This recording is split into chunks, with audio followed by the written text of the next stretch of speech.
Hi all, എല്ലാവർക്കും നമസ്കാരം. അറിവിന്റെ പേടകത്തിലേക്ക് എല്ലാവർക്കും സ്വാഗതം. നമുക്ക് നമ്മുടെ ക്ലാസ്സിലോട്ട് കിടക്കാം. അതിനു മുൻപായിട്ട് നമ്മുടെ ചാനൽ അറിവിന്റെ പേടകം ആദ്യമായിട്ട് കാണുന്നവരുണ്ടെങ്കിൽ നമ്മുടെ ചാനൽ ഒന്ന് സബ്സ്ക്രൈബ് ചെയ്യുക. തൊട്ടടുത്ത് കാണുന്ന ബെലൈക്കൺ കൂടി ഒന്ന് എനേബിൾ ചെയ്യുകയാണെന്നുണ്ടെങ്കിൽ നമ്മൾ ഇടുന്ന ക്ലാസ്സുകളും വീഡിയോസും എല്ലാം തന്നെ നിങ്ങൾക്ക് നോട്ടിഫിക്കേഷൻ ആയി തന്നെ ലഭിക്കുന്നതായിരിക്കും. മാത്രമല്ല നമ്മുടെ ക്ലാസ്സുകളും നമ്മൾ ഇടുന്ന വീഡിയോസും എല്ലാം ഇഷ്ടമാവുകയാണെന്നുണ്ടെങ്കിൽ ലൈക്ക് ചെയ്യുക, അതുപോലെ തന്നെ കമന്റ് ചെയ്യുക, ഷെയർ ചെയ്യുക കേട്ടോ. അപ്പൊ നമുക്ക് നമ്മുടെ ക്ലാസ്സിലോട്ട് സ്റ്റാർട്ട് ചെയ്യാം, ക്ലാസ്സിലോട്ട് കിടക്കാം.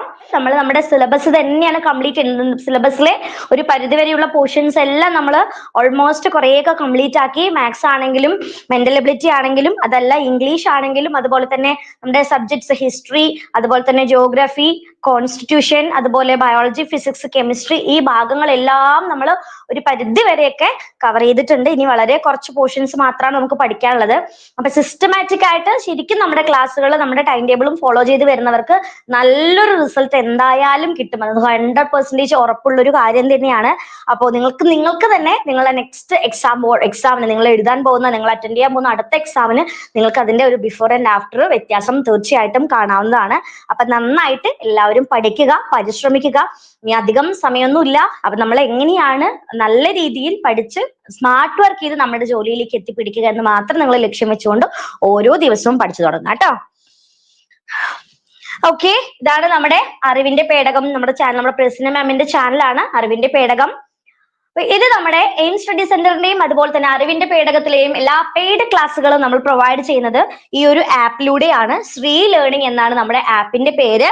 നമ്മുടെ ഈ ഒരു ആപ്പ് നമുക്ക് ആപ്പ് സ്റ്റോറിലും അതേപോലെ തന്നെ ഗൂഗിൾ പ്ലേ സ്റ്റോറിലും ഡൗൺലോഡ് ചെയ്യാനായിട്ട് പറ്റും. അപ്പൊ ക്ലാസ്സുകളെല്ലാം നമ്മൾ ഇതുവഴിയാണ് പ്രൊവൈഡ് ചെയ്യുന്നത്. നമ്മുടെ ക്ലാസ്സുകളുടെ ഫീച്ചേഴ്സ് നിങ്ങൾക്ക് എല്ലാവർക്കും അറിയാവുന്നതാണ്. സിസ്റ്റമാറ്റിക് ആയിട്ടുള്ള സ്റ്റഡി പ്ലാനോട് കൂടിയ റെക്കോർഡഡ് വീഡിയോ ക്ലാസ്സുകളും അതുപോലെ അതിന്റെ PDF മെറ്റീരിയൽസും അവൈലബിൾ ആയിരിക്കും. ധാരാളം ലൈവ് സെഷൻസ് ഉണ്ട്. അത് മാത്രമല്ല ഡെയിലി ടൈം ടേബിൾ ഉണ്ട്, വീക്ക്ലി റിവിഷൻ ഉണ്ട്, അതുപോലെ മോഡൽ എക്സാംസും PYQും ഇതിനെല്ലാത്തിനും പുറമെ പേഴ്സണൽ മെന്റേഴ്സും. അപ്പൊ നമ്മൾ ഇന്ന് ഡേ 26 ആണ് പഠിക്കാനായിട്ട് പോകുന്നത്. അപ്പൊ ഡേ 26 ജിയോഗ്രഫിയിൽ നിന്ന് മാപ്പുകൾ, ടോപ്പോഗ്രാഫിക് മാപ്പുകൾ, അടയാളങ്ങൾ നിങ്ങൾ പഠിച്ചു കാണുമെന്ന് വിചാരിക്കുന്നു. ഫിസിക്സ് ISROയുടെ ബഹിരാകാശ നേട്ടങ്ങളാണ്. കമ്പ്യൂട്ടറിൽ നിന്ന് ഇന്റർനെറ്റ് സർവീസസ്, അതായത് WWW, ഇമെയിൽ, സെർച്ച് എഞ്ചിൻസ്, അതൊക്കെയാണ്. മെന്റൽ എബിലിറ്റിയിൽ നിന്നും ഗണിത ചിഹ്നങ്ങൾ ഉപയോഗിച്ചുള്ള ഗണിത പ്രശ്നങ്ങളാണ്. ചിഹ്നങ്ങളായി പോയോ? ഗണിത ചിഹ്നങ്ങൾ ഉപയോഗിച്ചുള്ള ഗണിത പ്രശ്നങ്ങൾ.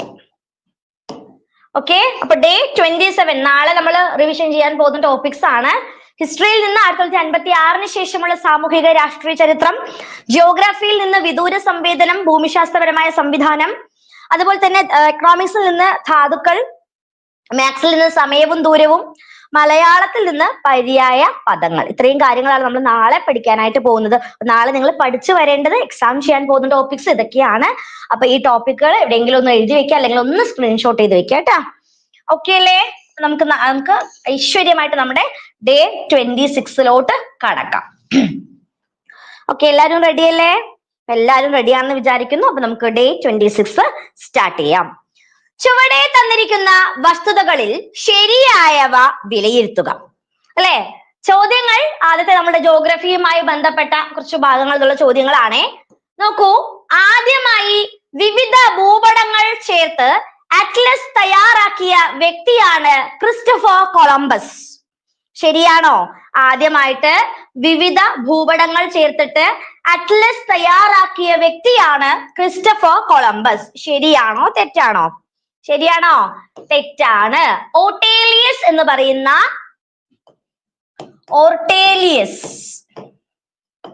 അദ്ദേഹം ഒരു കാർട്ടോഗ്രാഫർ ആണ്. ഓർട്ടേലിയസ് എന്ന കാർട്ടോഗ്രാഫർ ആണ് ആദ്യമായിട്ട് വിവിധ ഭൂപടങ്ങൾ ചേർത്തുകൊണ്ട് അറ്റ്ലസിന് തുടക്കം കുറിച്ചത്. കൊളംബസ് ഇന്ത്യയെ തേടിയുള്ള ആദ്യത്തെ കപ്പൽ യാത്ര ആരംഭിച്ച സമുദ്രമാണ് പസഫിക് സമുദ്രം. ശരിയാണോ? തെറ്റാണ്. പസഫിക് അല്ല, അറ്റ്ലാന്റിക് സമുദ്രമാണ്. അറ്റ്ലാന്റിക് സമുദ്രം.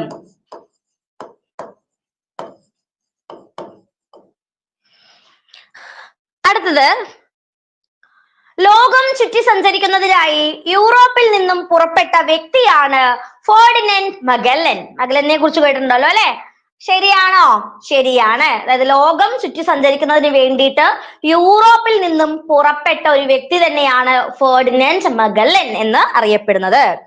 സമുദ്രമാർഗം ലോകം ചുറ്റി സഞ്ചരിച്ച ഇന്ത്യൻ നാവികനാണ് അഭിലാഷ് ടോമി. ശരിയല്ലേ? ശരിയാണ്. അപ്പോൾ ചോദ്യം എന്തായിരുന്നു? ശരിയായ പ്രസ്താവനകൾ ഏതെല്ലാമാണ് എന്നാണ്. നമ്മുടെ ഉത്തരം ഏതാണ്? ഓപ്ഷൻ സി ആണ്. ആരാണ് ശരി ഉത്തരം പറഞ്ഞത്? ശരണ്യ പറഞ്ഞു, ശ്രീജ, എസ് മ്യൂസിക്, സഹിത. ശരി ഉത്തരം 3ഉം 4ഉം ആണ് ശരിയായ ഉത്തരം, അല്ലെ? അപ്പൊ ആദ്യമായിട്ട് വിവിധ ഭൂപടങ്ങൾ ചേർത്ത് അറ്റ്ലസ് ഉണ്ടാക്കിയത് ആരായിരുന്നു? ഒട്ടേലിയസ് ആണ്. കൊളംബസ് ഇന്ത്യയെ തേടിയുള്ള ആദ്യത്തെ കപ്പൽ യാത്ര ആരംഭിച്ചത് അറ്റ്ലാന്റിക് സമുദ്രത്തില് നിന്നാണ്, അല്ലെ? എപ്പോഴാണ് കൊളംബസ് ഇന്ത്യയെ തേടിയുള്ള യാത്ര ആരംഭിച്ചത്? ക്രിസ്റ്റഫർ കൊളംബസ് ഇന്ത്യയെ തേടിയുള്ള യാത്ര ആരംഭിച്ചത് എപ്പോഴാണ്? AD 1492 അതും കൂടി ജസ്റ്റ് ഒന്ന് ഓർത്തു വെക്കുക. അതുപോലെ അദ്ദേഹം യാത്രാവേളയിൽ വഴിതെറ്റിയിട്ട് വടക്കേ അമേരിക്ക സമീപമുള്ള ചില ദ്വീപുകളിലാണ് ആദ്യമായിട്ട് എത്തിച്ചേർന്നത്. അതിനുശേഷമാണ് എവിടെ എത്തിയത്? ഇന്ത്യയിലേക്ക് എത്തിയത്. ഋഷിക ശരി ഉത്തരം പറഞ്ഞിട്ടുണ്ട്. ഓപ്ഷൻ സി ആണ് ശരിയായ ഉത്തരം. ഓക്കെ, നമുക്ക് അടുത്ത ചോദ്യത്തിലോട്ട് കടക്കാം. രണ്ടാമത്തെ ചോദ്യം, ഭൂപടങ്ങളെ സംബന്ധിച്ച ശരിയായ പ്രസ്താവനകൾ ഏതാണ്? നോക്കൂ, ഭൂപടങ്ങളുമായി ബന്ധപ്പെട്ട കുറച്ച് പ്രസ്താവനകൾ കൊടുത്തിട്ടുണ്ട്.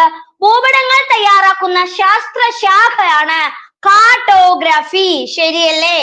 ഭൂപടങ്ങൾ തയ്യാറാക്കുന്ന അല്ലെങ്കിൽ ഭൂപടങ്ങളെ കുറിച്ചുള്ള ശാസ്ത്രശാഖയാണ് കാർട്ടോഗ്രാഫി എന്ന പേരിൽ അറിയപ്പെടുന്നത്. ശരിയാണോ?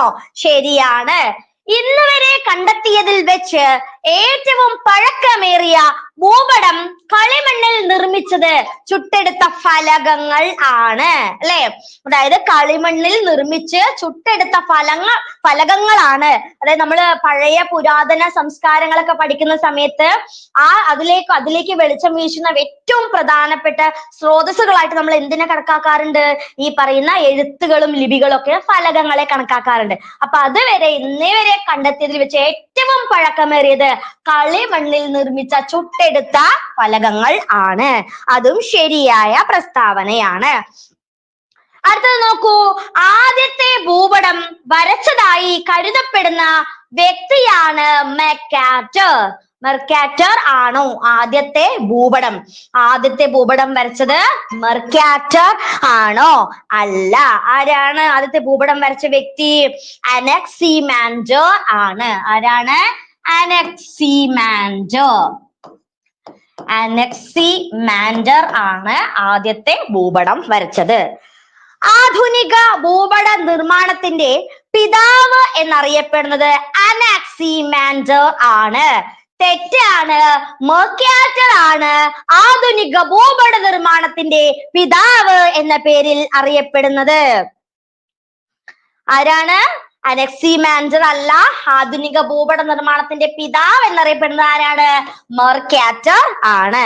അപ്പൊ നമ്മുടെ ഉത്തരം ഏതാണ്? ശരി ഉത്തരം ഏതാണ്? 1ഉം 2ഉം മാത്രമാണ് നമ്മുടെ ശരിയായ ഉത്തരം. ഓപ്ഷൻ ഡി ആണ് നമ്മുടെ കറക്റ്റ് ആൻസർ. ഓക്കെ, 1ഉം 2ഉം മാത്രമാണ്. ഓപ്ഷൻ ഡി ആണ് ശരി, അല്ലെ? ഭൂമിശാസ്ത്രകാരന്മാരുടെ ഏറ്റവും പ്രധാനപ്പെട്ട ഒരു ഉപകരണമാണ് യഥാർത്ഥത്തിൽ ഭൂപടങ്ങൾ എന്ന് പറയുന്നത്, അല്ലെ? അങ്ങനെ ഭൂപടങ്ങൾ തയ്യാറാക്കുന്ന ശാസ്ത്രശാഖയാണ് ഏത്? കാർട്ടോഗ്രാഫി എന്ന് അറിയപ്പെടുന്നത്. കാർട്ടോഗ്രാഫിയാണ് ഭൂപടങ്ങളെ കുറിച്ചുള്ള പഠനശാഖ അറിയപ്പെടുന്നത്. ഓക്കെ അല്ലേ? അടുത്ത ചോദ്യം, തന്നിരിക്കുന്നവയിൽ ഭൂപടങ്ങളിലെ ആവശ്യ ഘടകങ്ങൾ ഏതെല്ലാമാണ്?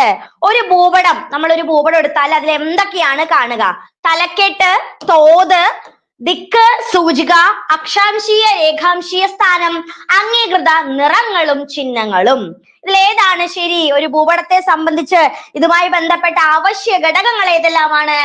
ഓപ്ഷൻ ഡി ആണ് ശരി, ഇവയെല്ലാം, അല്ലെ? ഒരു ഭൂപടം നോക്കുമ്പോൾ ഒരു തലക്കെട്ട് വേണം, അതിന് കൃത്യമായിട്ടുള്ള മെഷർമെന്റ് വേണം, അതിന്റെ ഡയറക്ഷൻസ്, സൂചിക, അക്ഷാംശം, രേഖാംശം, അതുപോലെ അംഗീകൃത നിറങ്ങൾ, അല്ലെ? ഓരോ ഭൂപടങ്ങളിൽ ഇപ്പൊ മഞ്ഞ നിറം ഇതിനെ കാണിക്കുന്നു, അല്ലെങ്കിൽ നീല നിറം ഇതിനെ കാണിക്കുന്നു എന്നൊക്കെ പറഞ്ഞിട്ടുള്ള സൂചനകൾ ആവശ്യമാണ്. അപ്പൊ ഓപ്ഷൻ ഡി ആണ് ഇവയെല്ലാം എന്താണ്? ശരിയാണ്. ഒരു ഭൂപടത്തില് അത്യാവശ്യം വേണ്ടതാണ് അത് ഏറ്റവും ഇമ്പോർട്ടന്റ്. ഒരു ഭൂപടം എന്താണ്, ആ ഭൂപടം എന്നാണ് എന്ത് കാണിക്കുക, അതിന്റെ തലക്കെട്ട് കാണിക്കുന്നത് അല്ലെ. അപ്പൊ മസ്റ്റ് ആയിട്ട് ഒരു ഭൂപടത്തിൽ ഉണ്ടായിരിക്കേണ്ട കാര്യമാണ് എന്തെന്ന് പറയുന്നത്, തലക്കെട്ട് അല്ലെ. അതുപോലെ രണ്ട് സ്ഥലങ്ങളെ കുറിച്ചോ അല്ലെങ്കിൽ രണ്ട് രേഖകളെ കുറിച്ചുള്ള ആ ഒരു എന്താ പറയുക ലൈനൊക്കെ, ഇമാജിനറി ലൈനൊക്കെ കൊടുത്തിട്ടുണ്ടെങ്കിൽ അത് എന്താണെന്നും അതിന്റെ വ്യക്തമായ തോത്, അളവ് എത്രയാണ്, ഡയറക്ഷൻ എത്രയാണ് എന്നൊക്കെ മെഷർ ചെയ്ത് ഇരിക്കണം. അതും വളരെ ഇമ്പോർട്ടന്റ് ആണ്. അടുത്ത ചോദ്യം, ചുവടെ കൊടുത്തിരിക്കുന്ന മെട്രിക് സിസ്റ്റം യൂണിറ്റുകൾക്ക് ഉദാഹരണം തിരഞ്ഞെടുക്കുക അല്ലെ. താഴെ കുറെ യൂണിറ്റുകൾ കൊടുത്തിട്ടുണ്ട്.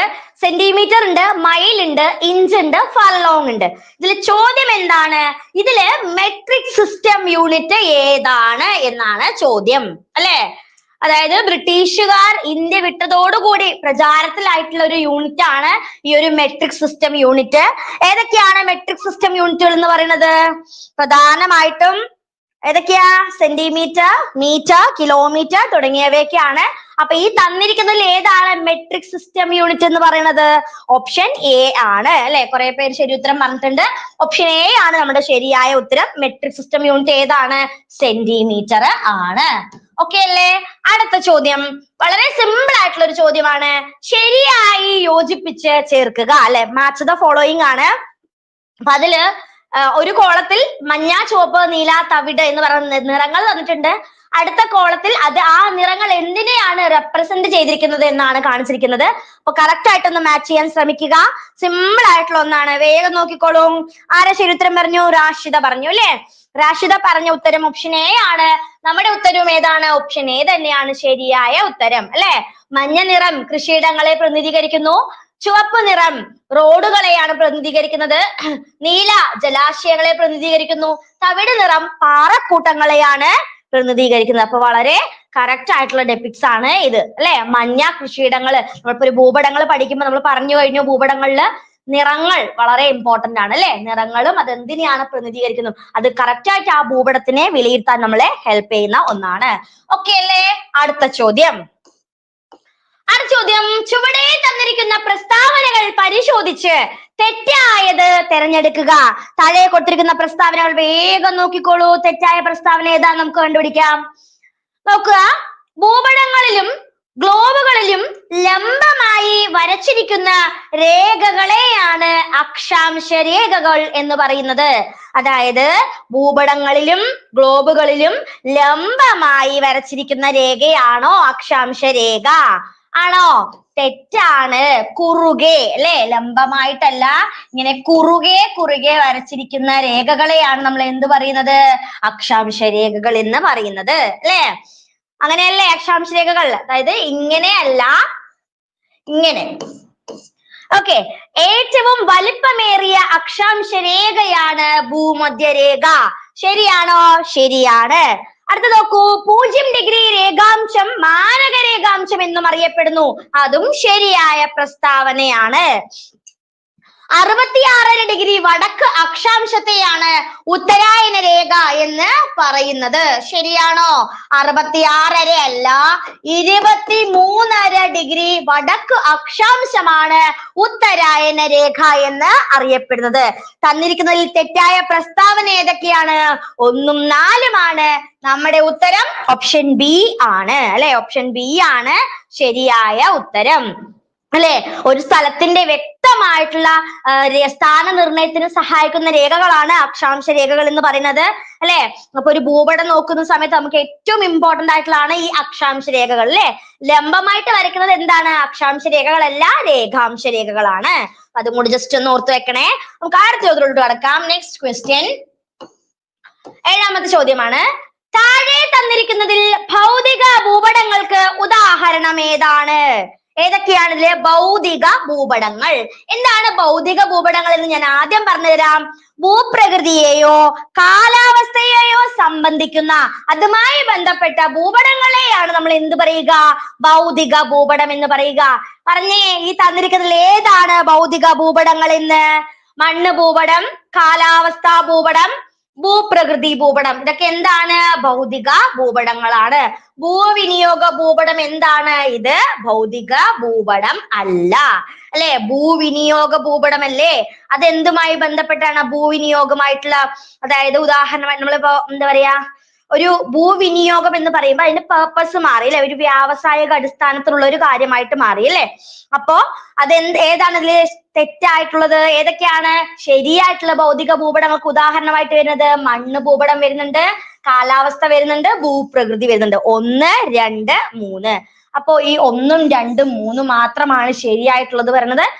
ഇനി ഇതല്ലാണ്ട് ഈ നമ്മള് ഭൂപ്രകൃതി, കാലാവസ്ഥ അല്ലാണ്ട് ഭൗതിക ഭൂപടങ്ങൾ അല്ലാണ്ട് സാംസ്കാരിക ഭൂപടങ്ങളുണ്ട്, വ്യാവസായിക ഭൂപടങ്ങളുണ്ട്, സൈനിക ഭൂപടങ്ങളുണ്ട്.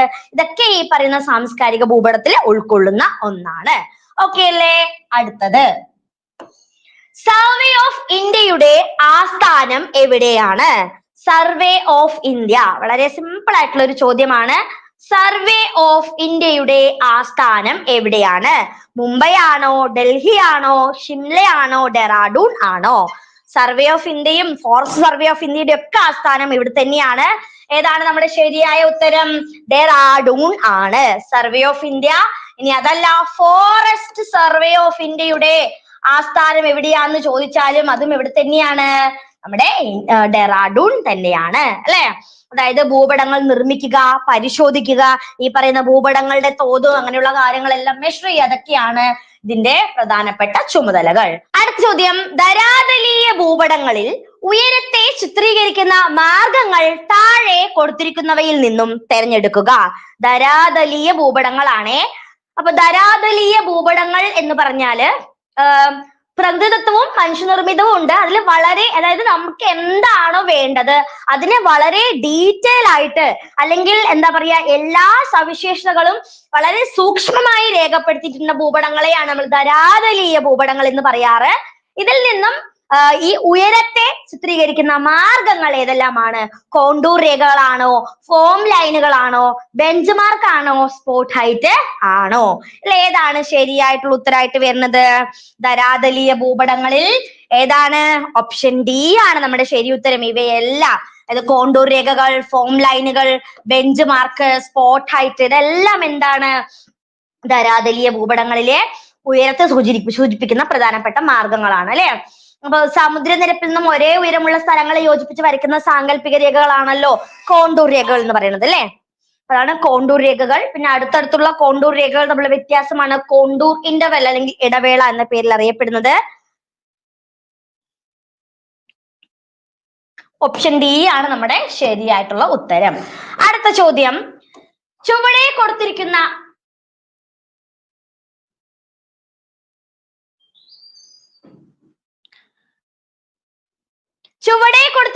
വസ്തുതകൾ വിലയിരുത്തി ശരിയായവ തിരഞ്ഞെടുക്കുക അല്ലെ.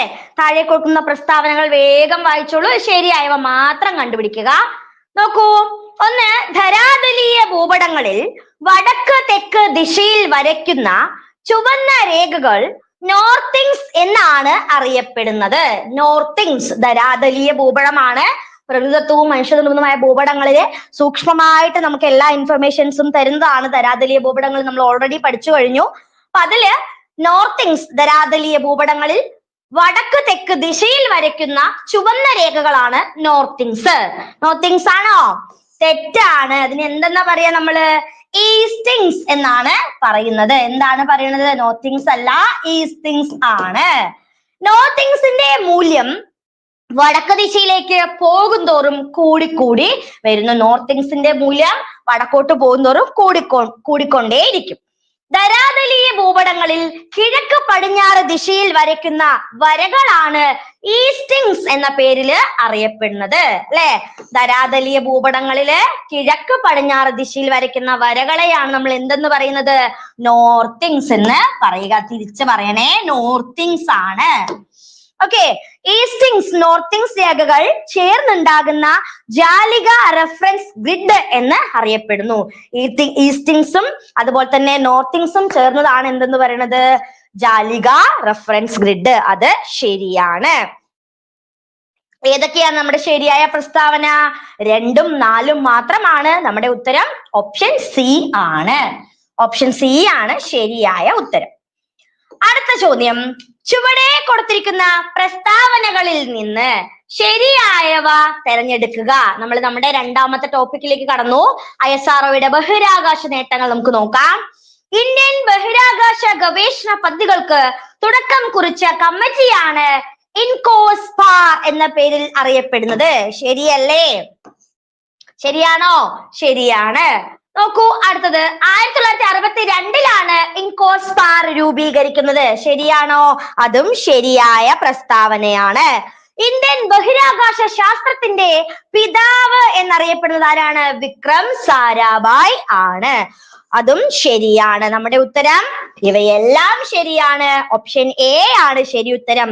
ശ്രീജ, റാഷിദ, ശരണ്യ, ഏഞ്ചൽ എല്ലാവരും ശരി ഉത്തരമാണ് പറഞ്ഞത്. Well done. നന്നായി പഠിച്ചു പോവുക.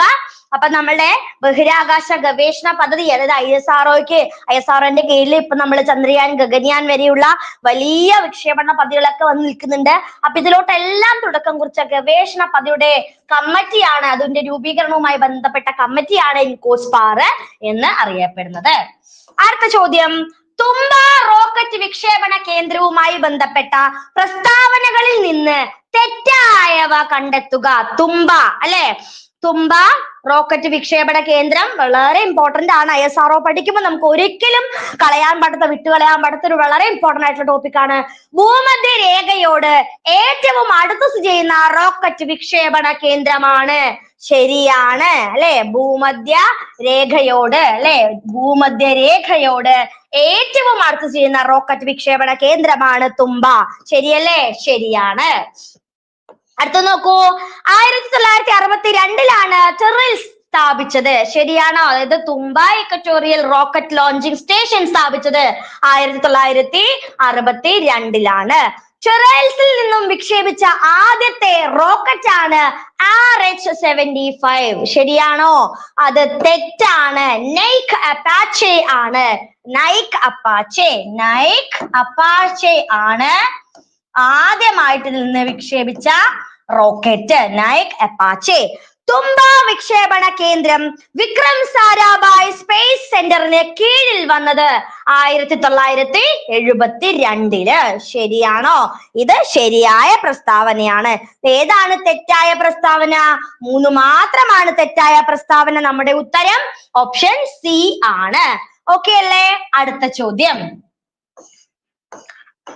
താഴെ കൊടുത്തിരിക്കുന്ന പ്രസ്താവനകളിൽ നിന്നും ശരിയായവ തിരഞ്ഞെടുക്കുക. നോക്കൂ. ഏറ്റവും കൂടുതൽ കാലം ISROയുടെ ചെയർമാൻ പദവി വഹിച്ചത് വിക്രം സാരാഭായ് ആണ്. ശരിയാണോ? ഏറ്റവും കൂടുതൽ കാലം ISROയുടെ ചെയർമാൻ ആയിരുന്നത് വിക്രം സാരാഭായ് അല്ല, സതീഷ് ധവാൻ ആണ്. ഉത്തരം സതീഷ് ധവാൻ ആണ്, വിക്രം സാരാഭായ് അല്ല. ഇന്ത്യയുടെ ബഹിരാകാശ തുറമുഖം എന്നറിയപ്പെടുന്നത് തുമ്പ ആണ്. ശരിയാണോ? ഇന്ത്യയുടെ ബഹിരാകാശ തുറമുഖം എന്നറിയപ്പെടുന്നത് ശ്രീഹരിക്കോട്ടയാണ്. ശ്രീഹരിക്കോട്ടയുടെ മറ്റൊരു വിശേഷണമാണ് ഇന്ത്യയുടെ ബഹിരാകാശ തുറമുഖം എന്നത്. ഇന്ത്യയുടെ മിസൈൽ പരീക്ഷണ കേന്ദ്രമാണ് വീലദ്വീപ്. ശരിയാണോ? ശരിയാണ്. ISROയുടെ ചെയർമാൻ ആകുന്ന 5ാമത്തെ മലയാളിയാണ് S സോമനാഥ്. ശരിയല്ലേ? അതും ശരിയാണ്. നമ്മുടെ ഉത്തരം ഏതാണ്? നമ്മുടെ ശരിയായിട്ടുള്ള ഉത്തരം ഓപ്ഷൻ ഡി ആണ്. എന്താണ് ശരിയായ പ്രസ്താവന? ഏതൊക്കെയാണ്? 3ഉം 4ഉം മാത്രമാണ്. ഓപ്ഷൻ ഡി ആണ് നമ്മുടെ ശരിയായ ഉത്തരം. കുറെ പേര് ശരി ഉത്തരം പറഞ്ഞിട്ടുണ്ട്. Okay, well done. നന്നായി പഠിക്കണേ. അടുത്ത ചോദ്യം. ചുവടെ നൽകിയിരിക്കുന്ന സൂചനകളുടെ അടിസ്ഥാനത്തിൽ ഏത് ദൗത്യവുമായി ബന്ധപ്പെട്ടതാണ് ഇത് എന്ന് കണ്ടെത്തുക. കുറച്ച് സൂചനകൾ ഞാൻ തരാം. അതിന്റെ അടിസ്ഥാനത്തിൽ ഇത് ഏത് ദൗത്യമാണെന്ന് വേഗം പറഞ്ഞോളൂ. ഈ ദൗത്യത്തിന്റെ വിക്ഷേപണ വാഹനമാണ് GSLV Mark 3 M1. ചന്ദ്രോപരിതലത്തിൽ പര്യവേഷണം നടത്തുന്ന ഇതിന്റെ റോവറിന്റെ പേരാണ് പ്രഗ്യാൻ. ഉത്തരം കിട്ടിക്കാണുമെന്ന് വിചാരിക്കുന്നു. ഈ ദൗത്യത്തിന്റെ മിഷൻ ഡയറക്ടർ ആണ് ഋതു കരിദാൽ ശ്രീവാസ്തവ. കിട്ടിയോ? ഏതാണ്? ചന്ദ്രയാൻ 1 ആണോ, 2 ആണോ, 3 ആണോ, അതോ ഇവയൊന്നുമല്ലേ? ഏതാണ് ശരിയായിട്ടുള്ള ഉത്തരം? ഓപ്ഷൻ ശ്രദ്ധിക്കുക. ചന്ദ്രയാൻ ദൗത്യത്തിന്റെ വിക്ഷേപണ വാഹനം GSLV Mark 3 M1 ആണ്. പ്രഗ്യാൻ ആണ് ഇതിന്റെ റോവറിന്റെ പേര്. ഇതിന്റെ മിഷൻ ഡയറക്ടർ ആണ് മിഷൻ ഡയറക്ടർ ആരാണ്? ശ്രീവാസ്തവ അല്ലെ? ഋതു കരിതാൽ ശ്രീവാസ്തവ. ഏതാണ് നമ്മുടെ ശരി ഉത്തരായിട്ട് വരുന്നത്? ഓപ്ഷൻ ബി ആണ് നമ്മുടെ ശരി ഉത്തരം. ചന്ദ്രയാൻ 2 ആണ്. ചന്ദ്രയാൻ 2 ആണ് കേട്ടോ ശരി ഉത്തരായിട്ട് വരുന്നത്. ഓപ്ഷൻ ബി ആണ്. ചന്ദ്രയാൻ 2 ആണ്. ഇന്ത്യയുടെ രണ്ടാമത്തെ ചാന്ദ്ര പര്യവേഷണ ദൗത്യമാണ് 2019 ജൂലൈ 22-നാണ് വിക്ഷേപിച്ചത്. 2020 ഓഗസ്റ്റ് 20 ആകുമ്പോഴത്തേനും ഭ്രമണപഥത്തിലെത്തി. ആ സമയത്ത് ISRO ചെയർമാൻ കെ ശിവനായിരുന്നു. പ്രോജക്ട് ഡയറക്ടർ മുത്തയ്യ വനിതയാണ് അല്ലെ? നമ്മുടെ ചോദ്യം നമ്മൾ കൊടുത്ത ഓപ്ഷൻ എന്തായിരുന്നു? മിഷൻ ഡയറക്ടർ ആണ് ഋതു കരില ശ്രീവാസ്തവ. ഓക്കെ അല്ലേ? അടുത്ത ചോദ്യം, ചുവടെ കൊടുത്തിരിക്കുന്നവയിൽ നിന്ന് ശരിയായവ കണ്ടെത്തുക. ശരിയായ പ്രസ്താവനകൾ കണ്ടെത്തുക. നോക്കൂ, ISROയുടെ ഏറ്റവും ഭാരമേറിയ റോക്കറ്റ് ആണ് LVM-3 എന്ന് പറയുന്നത്. ISROയുടെ ഏറ്റവും ഭാരമേറിയ റോക്കറ്റ്. ശരിയല്ലേ? ശരിയാണ്. ഇന്ത്യയുടെ പ്രഥമ ചൊവ്വ പര്യവേഷണ ദൗത്യമാണ് മംഗൾയാൻ. ശരിയാണോ? ശരിയാണ്. ഇന്ത്യയുടെ ആദ്യത്തെ ബഹിരാകാശ നിരീക്ഷണ ദൗത്യം ആസ്ട്രോസാറ്റ് ആണ്. അതും ശരിയായ പ്രസ്താവനയാണ്. ഇന്ത്യയുടെ ആദ്യത്തെ പ്രതിരോധ ഉപഗ്രഹമാണ് GSAT-7A എന്നറിയപ്പെടുന്നത്. അതും ശരിയാണ്. നമ്മുടെ ഉത്തരം ഓപ്ഷൻ എ ആണ്. ഈ പറഞ്ഞ എല്ലാ പ്രസ്താവനകളും എന്താണ്? ശരിയാണ്. ഓക്കെ അല്ലേ? അപ്പൊ നമ്മുടെ ഇന്നത്തെ ക്ലാസ് നമുക്ക് ഇന്ന് വൈൻഡപ്പ് ചെയ്യാനായി.